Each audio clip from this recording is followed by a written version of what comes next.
Good morning, everybody. I'm John O'Loughlin. Welcome to my channel. It is called McDuff Lives 2, and also on Facebook this morning at McDuff. And the other two channels are still in YouTube jail. So we are here on McDuff Lives 2, and thanks very much for following us over here. Please do subscribe if you haven't yet. We need to keep all three channels alive as long as we can, and keep that shell game going so that they don't win. We can't let them win, can we? Hello, David, Corky, Robert, and Christy. Thank you guys for being with me this morning. Um, this morning, I thought I would just take advantage of the work I've been doing to prepare for our trip to Ireland, and specifically to Dublin. And in Dublin is the scene of one of the great tragedies of Irish history, the 1916 rebellion, um, called the Irish or the Easter Rising. In other words, it was a actual armed, violent rebellion against British rule. And it happened in 1916, but it wasn't, just something that was thought up off the spur of the moment. It was the result of centuries of oppression. And the sad fact that Ireland was kept in poverty, for hundreds of years. And it's this tribute, I think, to the human spirit and to the humanity of those people who bravely rose up against the system in 1916, um, to to realize that they were willing to die. Many of them died, if not in the rebellion, then by a firing squad afterwards, or as a result of mistreatment in some jail or otherwise wounded, gave up their lives for Ireland, for the freedom of Ireland. And we compare that sacrifice of 1916 to the American Revolution. Well, American Revolution, at least we had some arms, we had some ammunition, we had the ability to make gunpowder in a number of gunpowder mills, and we had iron, and we also had educated leadership, and we had a large population compared to the British Army, which was organized in militias and or in committees of correspondence long before the actual rebellion that happened in America in the 1770s. In Ireland, there was similar preparations, but unfortunately, because of the extent of devastation of the country, there was simply no weapons. There was nothing to support the financial needs of a rebelling body, except for personal wealth, which of course doesn't last forever. But what does apparently last forever is the desire for freedom, the desire for human freedom. And that is what I think that the real subject is of today's show. When you think of people pushed to their last desperation, seeing the famine of the 1840s and 50s, and seeing people die of poverty and famine, seeing the young people forced to leave the land to go to London or some other foreign country just to be able to make a bare living. And at at what's really surf level labor too, digging railroad cuts, mining, building wells by being descended into a 30-foot hole and expected to do the brickwork around the wall before concrete sleeves were invented. These were the jobs of the Irish immigrants, and it's it's no way to live for a people that, have thousands of years of heritage and are trying desperately to hang on to it. Now, combine that with the fact that there's so much propaganda right now, so much propaganda against the truth. Now, this is what I think another reason that I want to do this show this morning is to talk about how the system, the people that run things from behind the scenes, have been trying to obliterate and disappear the history of this man who is called the O'Reilly. Now, he's called the O'Reilly because he is the clan chief of his branch of the O'Reilly clan. And apparently at that time he was known as the O'Reilly. Interesting to think at one point there was a the O'Loughlin. There's not one now, but that's the name. That's the way they would just refer to the chief of their clan. Well, this man was, of course, young and a member of the Irish Volunteers. And his story ends in his death in 1916. Well, I'm delighted to let you know that I have become a friend and correspondent of his grandson, the O'Reilly's grandson, whose name is Proncius O'Reilly. Proncius being an Irish version of the English name Francis. And it's taken me a while to learn how to pronounce it because it's my first time of meeting a man named Proncius. But it's terrific. He's featured in this little film that I'm going to play for you, and I hope you don't mind if I just kind of sit back and watch it with you because it's going to help me to reinforce my own preparation for when I'm there and can make my own video, which of course I look forward to doing. And so anyway, to introduce the scene and what was going on, let me just go over to this. There it is. To this video and we'll share it with you in just a second.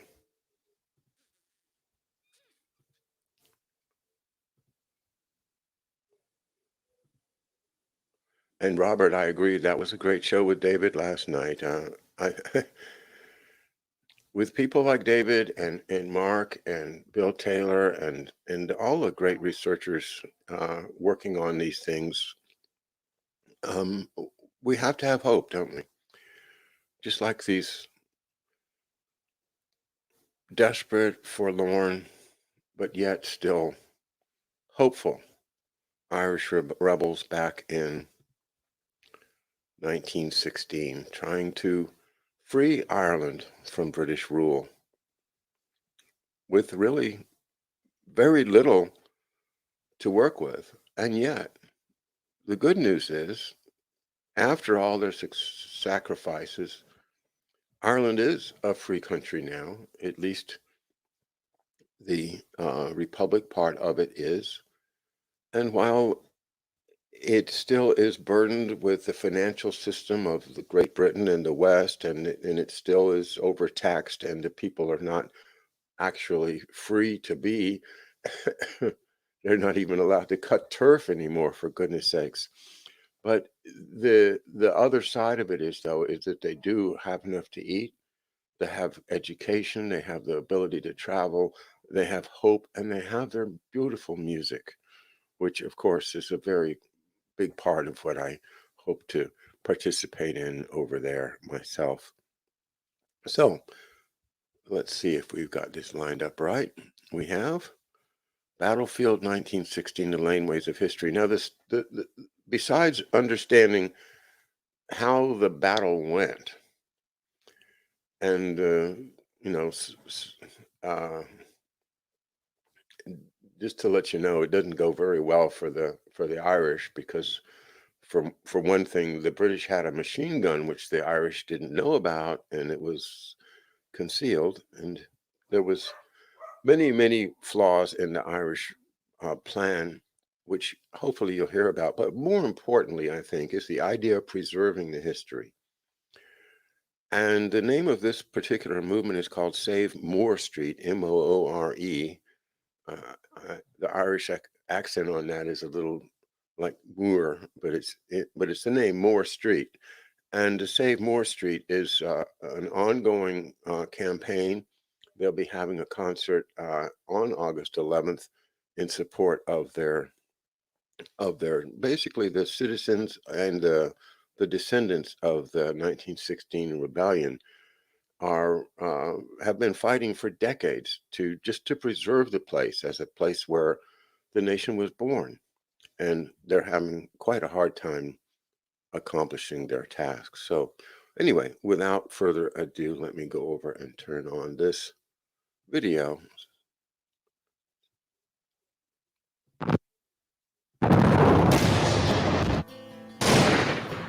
Come with us to Muir Street. Come with us to the laneways of history.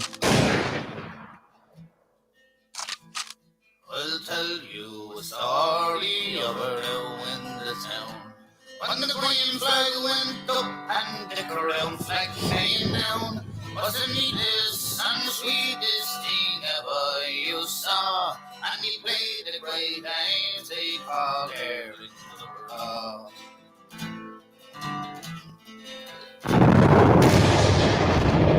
Now here's the Pat Pearson, his comrades who died. Tom Clark, McDonald, McDermott, McBride, and here's the James Connolly who gave on hurrah and placed the machine gun for their hurrah.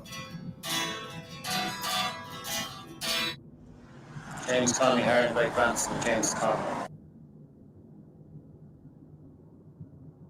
I'm from Kissorana, grandson of the O'Reilly. We're here right in Princess Street here on a lovely Sunday morning, and this is where a lot of the volunteers enter to that site over there. The O'Reilly, on arrival at the GPO after being greeted by both Pearson and Connolly, took over the security of all the cash and stamps. He positioned himself on the upper landing and placed all these in one safe, which he ordered a newly arrested British prisoner by Connolly to safeguard. He then took up other roles such as sorting ammunition in the cellar and ensuring prisoners were treated with dignity. It was here that Eamon Martin was the last person to drive that car, delivering rifles back here. The car subsequently was burnt and ruined in the aftermath of the rising. When they were coming out with the wounded out of the GPO, they were hit with an awful lot of gunfire from the bottom of which at Parnell Street. That's right. So rather than go down that way, they came this way through the arcade. And the brigade went to do it. Okay. And there was fire and burning everywhere, I think. Absolutely. And, yeah, it was mayhem. The heat was so intense from across the street, from the Imperial Hotel. Yeah.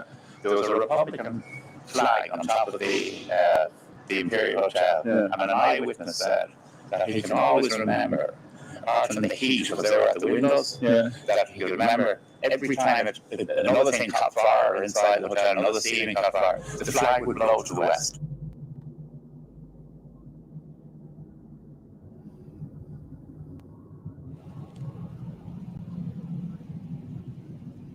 Two 1916 leaders out in the field of action during the course of that momentous week in our history, the O'Reilly and James Connolly. James Connolly left the GPO on two occasions, once to secure positions in Liffey Street, not 100 metres from here. On the second occasion he left and went up this laneway with a group of volunteers into Abbey Street. And he left the volunteers who were moving on up to secure positions against British troops emerging from Caton Street. And as he turned to come back to the GPO, he received a bullet wound to his ankle. Okay. He then had to make his way back up. The volunteers had left him and made his way back up through this lane, crawling his way up the laneway to the side door of the GPO. where he let off a revolver shot, and one of the Plunkett brothers emerged from the GPO and dragged him inside. And for the rest of the week, he effectively took command from lying on the stretcher. So Pierce said afterwards that though he lay wounded, he's still the guiding brain of their resistance. On Friday evening, 28th of April 1916, with the GPO engulfed in flames, the forces of the newly formed Irish Republic retreated from the building and endeavoured to make their way to the Four Courts garrison. They left the GPO by the side entrance in Henry Street. This is the side door of the General Post Office, as you can see. It's a very historic door, because this is where the 250 garrison eventually left the burning GPO. The heat was so intense from the burning villages across there, which the Imperial Hotel especially, that the people just couldn't stand at the windows anymore and guard the GPO. A lot of that came, of course, from the shelling from the Helga ship down on the Liffey. My grandfather decided to put out a British garrison down in Williams Woods factory, which we see later on. And he asked for a few volunteers here.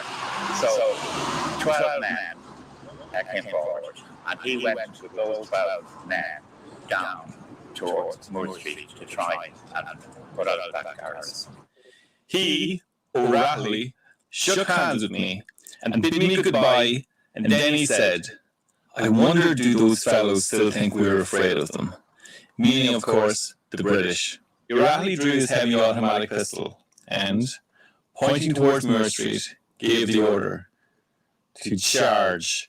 Charge for the glory of God and the honour of Ireland. I feel a passion saying our lonely, but freedom comes from God's right hand, and leads a godly train, and righteous men will make our land, and we shall go once again. 21 Henry Street. Okay. It was in this building on the first floor the week before the rising. The proclamation of the Irish Republic was signed. 7 signatories met here to finally sign the document that played a leading part in Irish history. The proclamation of the Irish Republic guaranteeing equal rights and equal opportunities to all citizens. All 7 leaders met on the first floor. At the time, it was a shop owned by Jenny Wise Power, who ran a provision store here. And the entire terrace from Moore Street down to Arnott behind us was destroyed in the British bombardment of the city. So this building isn't the original building, it was rebuilt after the Rising. And what makes Moore Street unique is that the Moore Street buildings are great survivors of the Rising.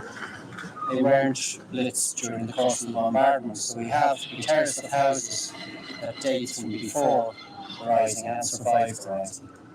So this building, this location, is where we know the leaders met. It's one of the locations where we know the leaders met during the course of the time before the Rising. They met in this building, we know they met in the General Post Office, of course, and we know they met in Liberty Hall. And what makes Moore Street unique is it's the only location left to us where we know the leaders met that's exactly the same as it was then. All the other locations, the General Post Office, Liberty Hall, and this building here, have all been rebuilt since the Rising. Now, this was the first act of the evacuation when my grandfather, along with 12 brave volunteers, decided to come down here and charge down towards that building, which is newly renovated now down at the end of Moore Street. That was called the Williams Woods factory. There was a barricade here, which had pushed to one side to get down here.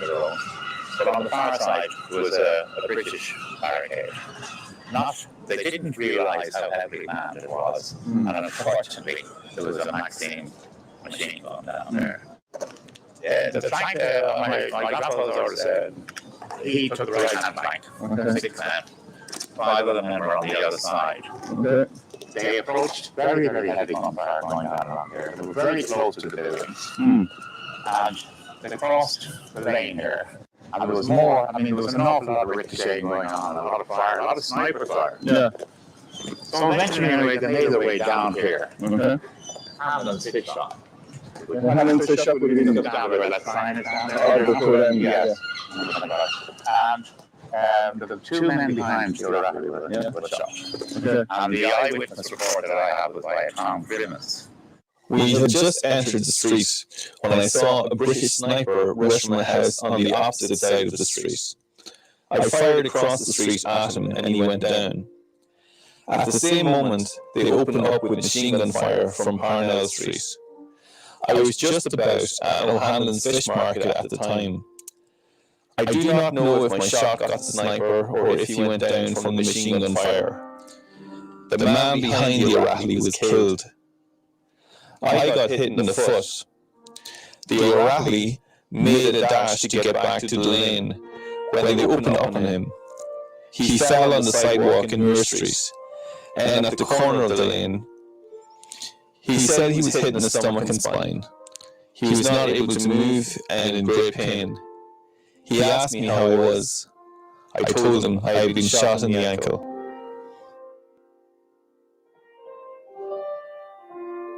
His men were lying dying on the footpath behind him. So he stuck his head out. He was only yards from this barricade, so he kind of very nearly got there, which was a great feat by 13 men against a Maxim machine gun on a very heavily armed barricade. Yeah. So he came back out and was shot through the stomach and through the spine. He dragged himself into what's now called O'Reilly Parade. The O'Reilly had left the GPO with a view to making a sortie down Moore Street, as Prentice has described, in order to get to another great building in Dublin at the time, Williams and Woods, that would become the next headquarters, because the General Post Office at this stage had been subjected to firebombing, and the building was no longer tenable to hold the building.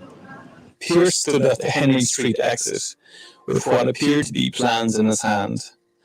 There was some delay and there was something of a press behind him. The building was now well alight down to the ground floor. There was something of a crush, but no panic. We crossed the lane by rushes between bursts of heavy fire. When we reached the side door leading into Henry Street, Commandant Pierce was standing in the small hallway, watching and waiting until the last man had passed out of the building. I could see the bullets like hailstones hopping on the street, and I thought that it would be a miracle to get to the other side scatheless. With head down as if running against heavy rain, I ran as I never ran before or since, and got into Henry Place without a scratch. There was a young volunteer called Sean McLaughlin who'd been on courier duty between the Keys, the Medici Institute and the Keys and the General Post Office during the course of the week. And he was aware, because of his courier duties, that the British forces were gradually encircling the city and moving in towards where we stand today. And when he heard that the O'Reilly had left the building, knowing that the British had been occupying Parnell Street and the danger there would be in emerging onto Parnell Street, he left the side door of the General Post Office, made his way down, took a left at the end of the laneway. He turned the corner, he heard the gunfire that effectively stopped the O'Reilly charge, machine gun fire. So he turned to come back into the GPO to warn the rest of the garrison. And as he turned that corner, Michael Collins led the first contingent of volunteers from the side door of the GPO into the laneways.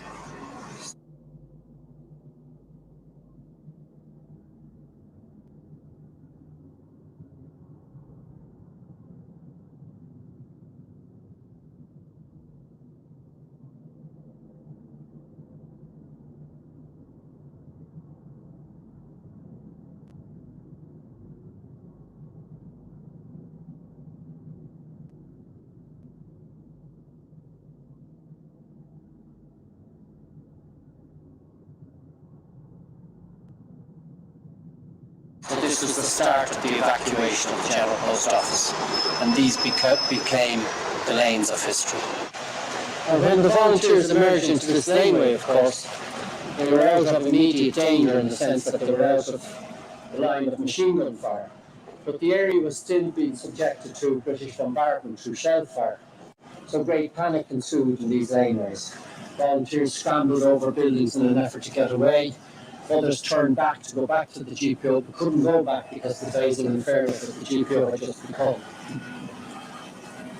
And eventually, the entire garrison would emerge into this laneway here, taking a left to be trapped again at Moor Lane, because there was a British Army barricade at the top of Moor Lane. So when Sean McLaughlin turns to go back to the GPO, he sees Michael Collins emerging with the first batch of volunteers, 20 volunteers. And from then on, Paul Pierce at the side door of the GPO with a wave of a sword would usher 20 more volunteers across. And eventually the garrison of 300 volunteers would occupy these entire laneways here. When they emerge into this side here, to get out onto Moor Street, they're trapped because there's a machine gun post at the other end of Moor Lane, which is the first turn here on the right. So they're trapped in this section of laneway here. And eventually the leadership emerge into the laneways. James Connolly is still giving orders lining the street here. We crossed at the end of Moor Lane, and having proceeded down Henry Place, we found that junction also under fire. We broke into a store, which was quite convenient to the entrance of Moor Lane, and we brought out a vehicle. I think it was an old float, on which we piled all kinds of stuff. We moved the dray across the street to block the fire, and having formed some kind of an obstruction there, we crossed the lane. And it decided that they needed a barricade to shield themselves from the gunfire in Parnell Street. So they dragged a delivery truck from this building, which is the O'Brien Mineral Water Works building. This entire block consisted of the Mineral Water Works building, except it was dissected by what's known as the White House. So the entire block, volunteers occupied the O'Brien Mineral Water Works building, dragged a delivery truck out and placed it across the mouth of Moor Lane. And again, volunteers in batches of 20 rush across. And 17 volunteers fell wounded in this laneway. Michael Mulville lost his life and was found the next day leaning against the bottling stores here on the right. The entire garrison is trapped here in this dogleg here. So this is where the barricade was placed across Moor Lane. You can see the original cobblestones still here. That's very important. So as the volunteers made their way across, again, Joseph Plunkett ushered them across with a wave of his sword. And Henry Coyle, another volunteer, fell dead in this laneway, accidentally shot as he tried to break a door in. One of the door of one of the cottages that were here at the time. This here's what was then known as the White House. Okay. And the gunfire from the machine gun post in Parnell Street and from sniper fire from the roof of the Rotunda was so intense that the volunteers thought that gunfire was coming from this particular building. Michael Collins was ordered to secure it. We went in to discover there was nobody in it. But the gun tells you the intensity of the fire was so great that they thought the fire was emanating from the building. In actual fact, it was ricocheting bullets from machine gun fire. Well, in these laneways you had tremendous courage, bravery, and great sacrifice. Sean McLaughlin came into his own in these laneways and that he took control here. James Connolly was so impressed by what he did in these laneways that he eventually would give him his command in number 10 Moor Street, the house, the point of entry for the volunteers into the terrace. So here we have a 20-year-old volunteer, Sean McLaughlin, who becomes Commandant General of the Dublin Division of the Army of the Irish Republic. James Connolly hands him his command. And for many years later, Eamon de Valera was referred to as the last surviving commandant. And in actual fact, this unknown volunteer, Sean McLaughlin, outranked Eamon de Valera at the time. If you look up there, you'll see the outline of O'Brien's underneath the good old of Ireland Limited. You'll see the outline of, in black lettering, O-B-R-I-E-N-S. Okay. The original O'Brien's Mineral Water Works building. Now, all these buildings in this particular section of laneway were occupied by volunteers. They were seized and occupied and held in the name of the Irish Republic. The O'Brien Mineral Water Works building, the White House, and both buildings here, the bottling stores for the mineral water works. Sure. So a decision was taken. The only route of escape for security reasons would be to enter the terrace. and volunteers proceeded to break their way in through what was originally a doorway here, widened the doorway with crowbars, and entered number 10 Moore Street. So this became the point of entry into the terrace, and the terrace became the last headquarters of the provisional government of the Irish Republic in 1960. So this building was the first building to be secured. And this became the first council of war was held on the evacuation was held in this building. And the leaders spent longer in this building, number 10 Moore Street, than they did in any other building in the area. They spent the first night in this building. And while during the course of that night, the volunteers were ordered to tunnel their way up through the entire terrace. So the entire terrace eventually became the last headquarters. Number 10 Moore Street, the point of entry for the volunteers, is perhaps the most historic house in this area, in the sense that the first council of war was held here. James Connolly hands his command to Sean McDuff in this house. We took up positions at all of the windows, and I have never forgotten the long, awe-inspiring night that followed. The city was in darkness, and the only light was that of the burning GPO, reflected on the windows across Moore Street. Padraig and Willie Pearce slept that night in the first floor bedroom. Okay. The front first floor bedroom. Under their great military coats, Sean McLaughlin describes the scene, and McLaughlin himself slept under the table that they slept. Okay. So the leadership the next morning had their breakfast here, their last meal, and then made their way up to the centre of the terrace, because the safest place to be was the centre of the terrace, because they were still expecting a ground force attack. During the course of that evening, a barricade was placed across Moore Street, and another barricade placed here. Okay. During the course of the evening, Jack Plunkett was on duty. Jack Plunkett was Joseph Mary Plunkett's brother. Yeah. He was on duty here, and he heard cry for help coming from across Moore Street. Okay. And thinking he was a volunteer, he made his way over the barricade under fire from the British Army machine gun post, and lifted what he thought was a volunteer over his shoulder and made his way back across here. Handed the wounded person over the barricade to discover there was a British soldier. Okay. So Plunkett then decided to make his way back over the barricade, crossing Moore Street again under fire to collect the soldier's rifle. And that British soldier eventually would end up in 16 Moore Street with the leadership. This is where the leadership ended up in number 16 Moore Street. And the other volunteers found out through the rest of the buildings. So each and every house in this terrace was secured and held. This became the last headquarters, number 16. And is now a national monument. Numbers 14 to 17 are a national monument as a result of campaigners' efforts. You may not care what goes on in this street. You may not care that this street has been turned into a gigantic drum shopping centre. But the essential difference is that we care. That's what counts. We care. Beware the risen people, 'cause we're coming down your street. We will not lie down. We will not lie down.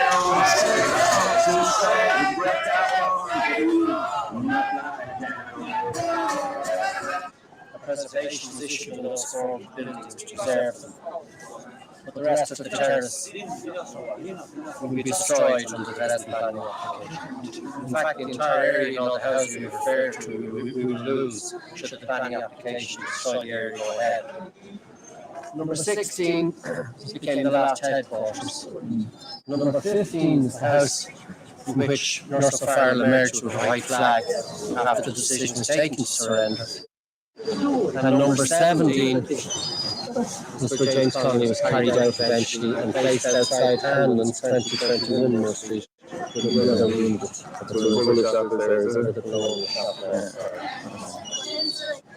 The only way in which we know this building is of importance is a plaque was placed on it in 1966, saying that here, on the 29th of April, decision was taken to surrender. And the importance of that plaque for us today is that the campaign started when one of our volunteers on the campaign committee was walking down the street one day and noticed the plaque had gone missing.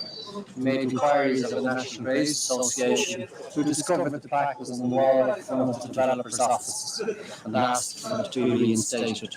And it was then we discovered that the entire area was about to be destroyed for the purpose of planning.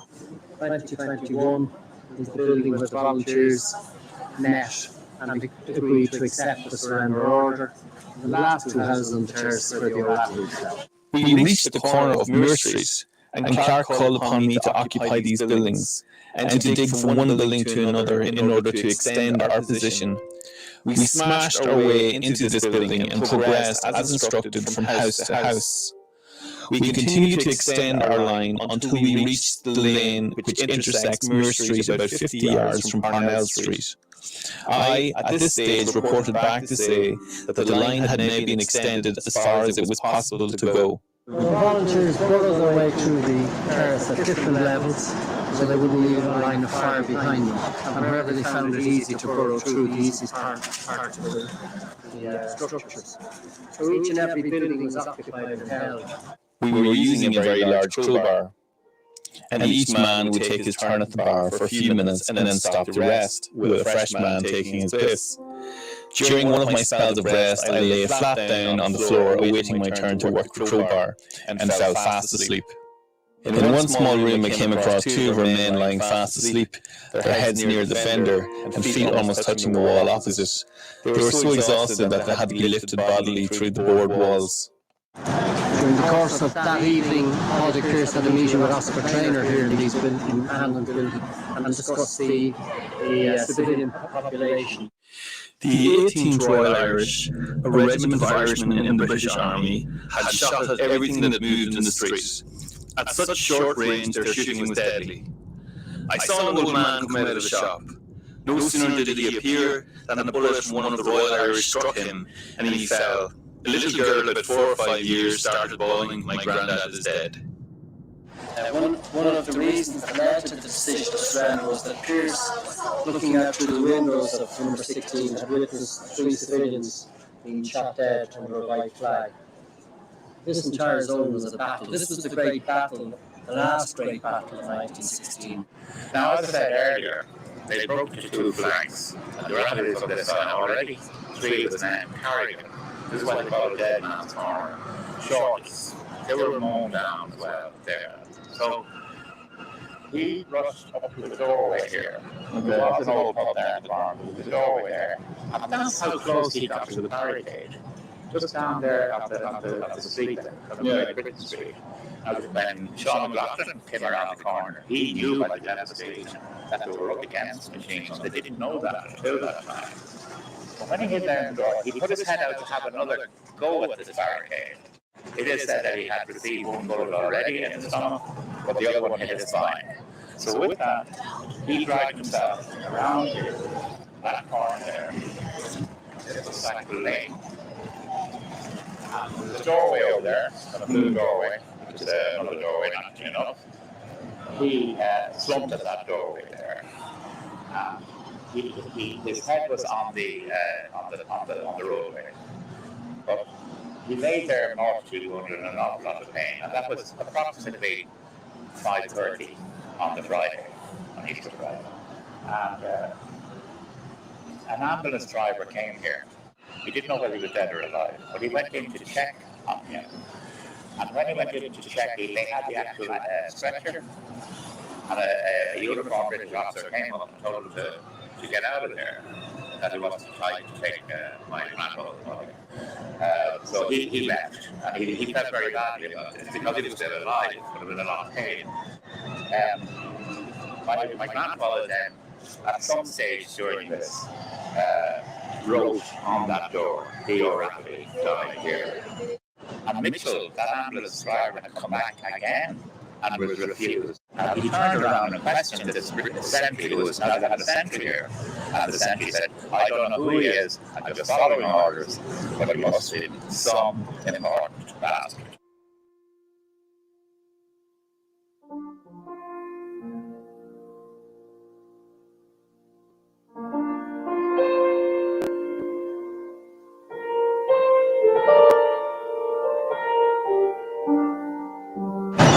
So he was left to die that agonising death there. But while he was there, he managed to take a note out of his pocket and write on the back of the note, the famous note home. Darling Nancy, I was shot leading a rush up Moore Street and took refuge in a doorway. While I was there, I heard the men pointing out where I was and made a bolt for the laneway I'm in now. I got more than one bullet, I think. Tons and tons of love, dearie, to you and the boys, and to Nell and Anna. It was a good fight anyhow.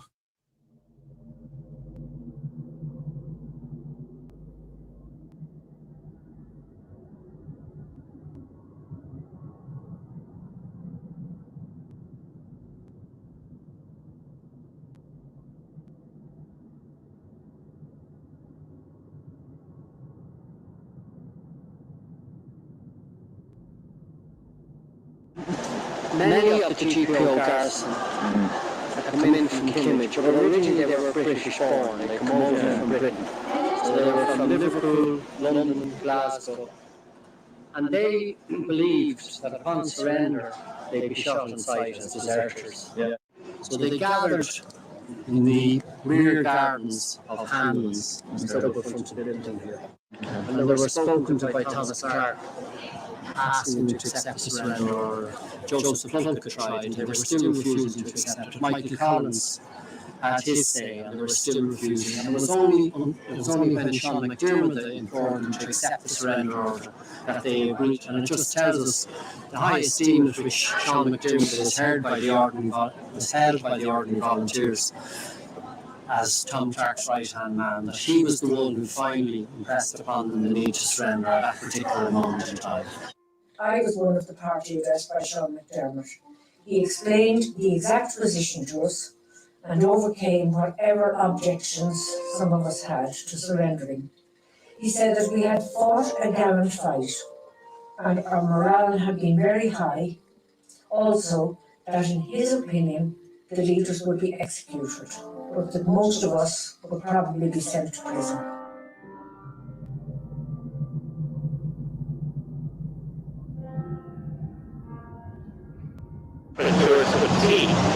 That is very important.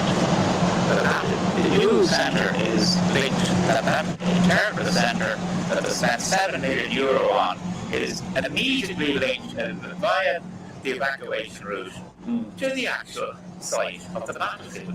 There is no other country in the world that you can walk literally 20 yards off the main street and you're on the battlefield. Everything that we've seen today will be leveled, destroyed, and lost forever, other than these 4 buildings,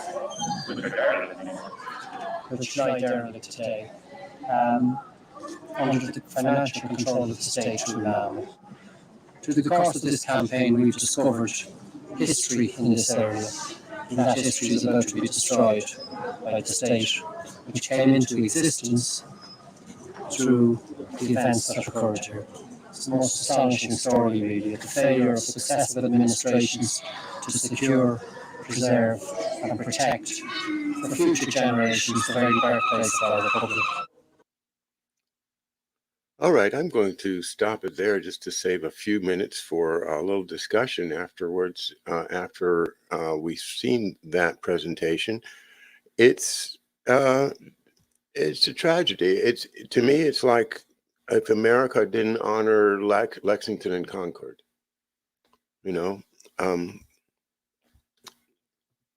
to have it right down there near the center of Dublin, where all the tourist events happen, and to leave that lane, these historic streets, looking as though they're just a rundown part of Baltimore, to use an example familiar to me, I think it's a shame. And the answer, of course, is the government. The government of Ireland now is not honoring the sacrifices of the people who founded the republic, and that is a tragedy in and of itself, in that can they wipe out the memory of the Easter Rebellion? Can they make it disappear from history? I think it's significant that in 1966 there was a plaque placed upon the building there, which, sorry, let me come back to the screen here. There was a plaque placed upon the wall there, a small plaque saying this is where the surrender happened. So they're memorializing the idea that yes, the Irish Volunteer Army that had taken over the General Post Office, the GPO, did in fact surrender. Nevertheless, that was just a battle. And the people that were preserved and able to flee because of the sacrifice of the O'Reilly and Connolly and the others, and McLaughlin and the others that were shot and killed, as you know, as with any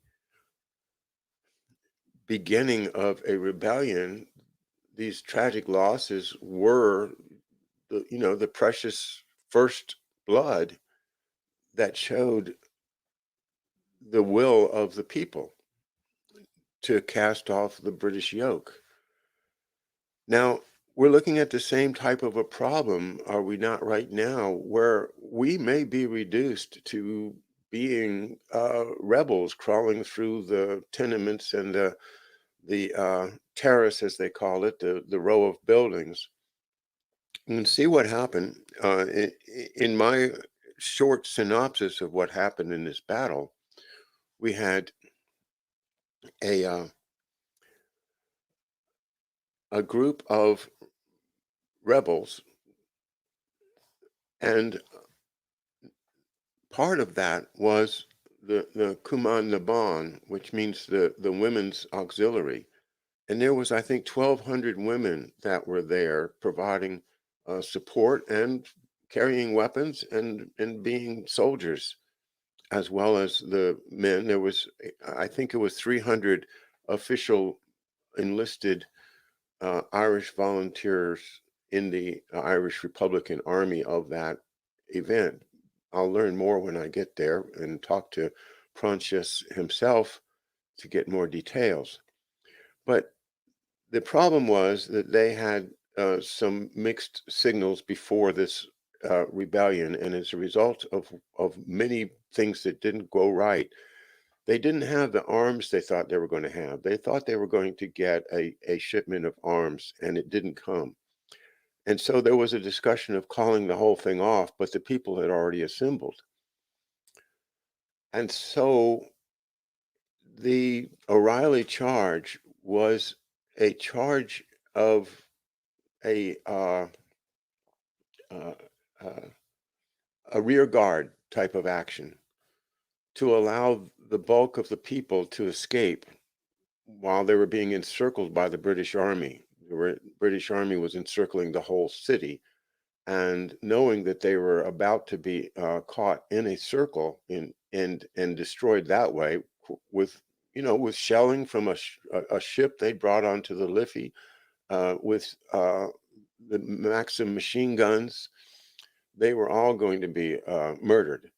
And well,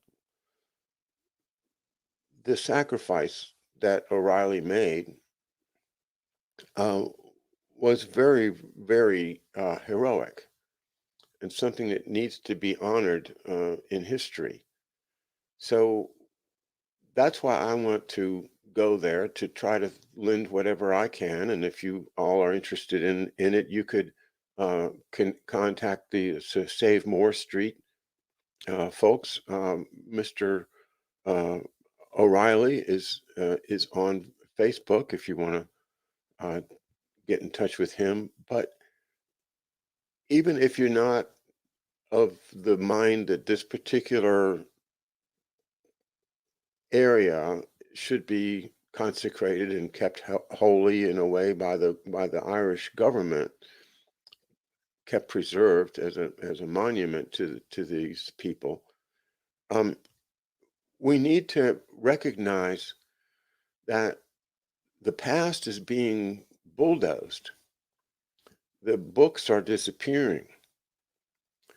The language is being changed in the entries on online dictionaries, and Wikipedia is notoriously being manipulated in order to present a narrative of history as opposed to real history. So to try to preserve real history through your family, through my family, through the O'Reilly legacy, and through the history of your location, wherever you are, how did this particular part of America get settled? And was there a battle? Were the people here involved in the Revolution? Were they involved in the Civil War? Did they, some of them die in other wars? For instance, I have a lady down the street from me whose son died in Vietnam. That's really important that we know these things, that we represent the past to the next generations, because there's something really important about the lesson of the O'Reilly, and that is that there's something about freedom inside of us that we will never, ever, ever give up. So let's not let it get us so desperate that we have to go rushing into the bullets of a machine gun and an Irish and an English regiment, a British regiment, in order to try and save something for the future. We have to stay alert, stay involved, and keep holding them accountable, as Mr. Heron and the others involved in this Moore Street effort are doing. In answer to your question, Brightmore, yes, my immigrant great grandfather's name was Ross Henry O'Loughlin. His youngest son was named Henry Ross O'Loughlin. And yes, one of the daughters of one of the women married into the Henry family in Connecticut. There's more to be learned there. I haven't investigated that further. But yes, one of my great grandaunts did marry into the Henry family. And that family, I think, is probably quite well connected with the O'Loughlins. If I do some more research, I'll learn some more, and I'll let you know what I find out. Thanks. It's a very interesting question. So, you have it inside of you. I have it inside of me. And the only way that we can lose it is if we give it up ourselves, if we decide that, we're just not going to fight anymore. But we're not going to do that. Well, thank you so much. I will be with you again tomorrow at 11 a.m. for a chat, and we'll get more into what you guys want to talk about then.